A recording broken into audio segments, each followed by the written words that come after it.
پڑے گی۔ اور پھر آپ کے اندر کتنا نماز کا شوق تھا، آپ ڈیلی فرض نمازوں کے علاوہ بھی تقریباً 4 نمازیں ڈیلی پڑھا کرتے تھے، 4 نمازیں ڈیلی پڑھا کرتے تھے۔ اور آپ کا یہ معمول تھا کہ پہلی کون سی نماز؟ تہجد کی نماز آپ پڑھا کرتے تھے۔ تہجد کی نماز آپ نے فرمایا آخر رات کی 2 رکعتیں دنیا اور اس کے اندر جتنی چیزیں ہیں اس سے بہتر ہے۔ اگر مجھے مشقت کا اندیشہ نہ ہوتا میں اس کو فرض کر دیتا۔ یہ آتا ہے کہ جو بندہ چاہتا ہے میری قبر میں روشنی ہو تہجد کی نماز پڑھا کرے۔ 2 نفل ہیں، 2-4 منٹ لگتے ہیں، سردیوں میں تو پڑھنا مسئلہ ہی کو نہیں ہے، بندہ رات کو جلدی سو جائے جلدی اٹھ جائے، 2 نفل پڑھے گا تو اولیاء کا اور صالحین کا طریقہ ہے تہجد پڑھنا۔ اللہ کے رسول صلی اللہ علیہ وسلم ساری زندگی تہجد آپ نے نہیں چھوڑی، اور آج امت فرض پڑھنے کے لیے تیار نہیں ہے۔ پھر آپ اشراق کی نماز ڈیلی پڑھا کرتے تھے۔ اشراق کی نماز کیا ہوتی ہے؟ فجر کی نماز جماعت کے ساتھ پڑھیں، پھر وہیں پہ بیٹھ جائیں، اللہ اللہ کریں، تلاوت کریں، ذکر اذکار میں رہیں۔ سورج نکلنے کے 10-15 منٹ بعد 2 نفل جو بندہ پڑھ لیتا ہے اس کو 1 حج اور 1 عمرے کا اجر ملتا ہے۔ یہ اشراق کی نماز ہے۔ تیسری نماز چاشت کی نماز ہے۔ آپ نے ایک دفعہ فرمایا کہ جو انسان کے جسم میں 360 جوڑ ہیں اور بندے کو چاہیے کہ اپنے ہر جوڑ کی طرف سے ایک صدقہ ڈیلی دیا کرے۔ یا رسول اللہ ہم تو بڑے غریب ہیں، ہم تو نہیں ادا کر سکتے۔ آپ علیہ السلام نے فرمایا کہ کسی کو سلام کر دینا یہ بھی صدقہ ہے، کسی سے اچھے انداز سے گفتگو کرنا یہ بھی صدقہ ہے، رستے سے کوئی تکلیف دہ چیز ہٹا دینا یہ بھی صدقہ ہے۔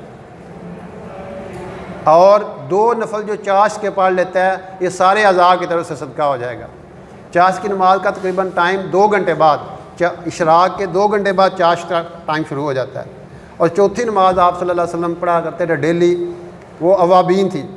مغرب کی نماز کے بعد، مغرب کے فرضوں کے بعد آپ علیہ السلام کی حدیث مبارکہ کا مفہوم ہے، آپ نے فرمایا کہ جو بندہ مغرب کے بعد 6 رکعتیں پڑھ لیتا ہے اس کو 12 سال کی عبادت کا اجر ملتا ہے۔ اس کو اوابین کی نماز کہتے ہیں۔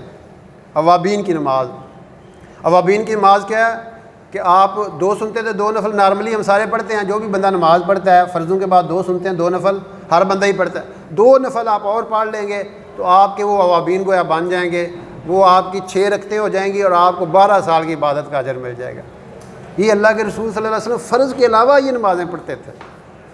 تو فرض تو پھر ساری زندگی آپ نے آخری 18 نمازیں اس طرح پڑھی ہیں کہ 2 بندے آپ کے دائیں بائیں تھے اور آپ کے پاؤں مبارک زمین پہ لگ نہیں رہے تھے، لیکن پھر بھی آپ نے نماز نہیں چھوڑی۔ اس طرح مسجد میں جا کے جماعت کے ساتھ نماز پڑھی ہے، اور ہم چھوٹی چھوٹی باتوں کی وجہ سے نماز جماعت کے ساتھ چھوڑ دیتے ہیں۔ تو اس لیے یہ اعمال ہیں جن کی جو عظمت اور محبت ہمارے دلوں میں آ گئی، پھر ہم اللہ کے محبوب بنیں گے۔ اگر ہمارے نبی علیہ السلام کی جو محبوب چیز ہے اور آپ کی آنکھوں کی ٹھنڈک نماز ہے، تو ہماری کی آنکھوں کی ٹھنڈک کیا ہونی چاہیے؟ اگر ہمیں اپنے نبی علیہ السلام سے محبت ہے تو ہماری آنکھوں کی ٹھنڈک بھی ہمیں بھی یہاں نماز سے سکون ملنا چاہیے۔ دوسری تیسری چیزوں سے اگر ہمیں سکون ملتا ہے اس کا مطلب ہے ہمارے دل میں اپنے نبی کی محبت اس لیول کی ابھی ڈیولپ نہیں ہوئی۔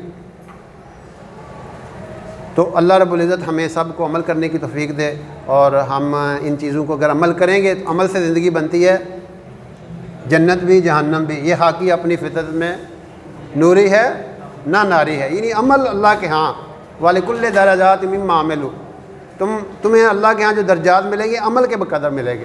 تو اللہ رب العزت ہمیں عمل کرنے کی توفیق عطا فرمائے۔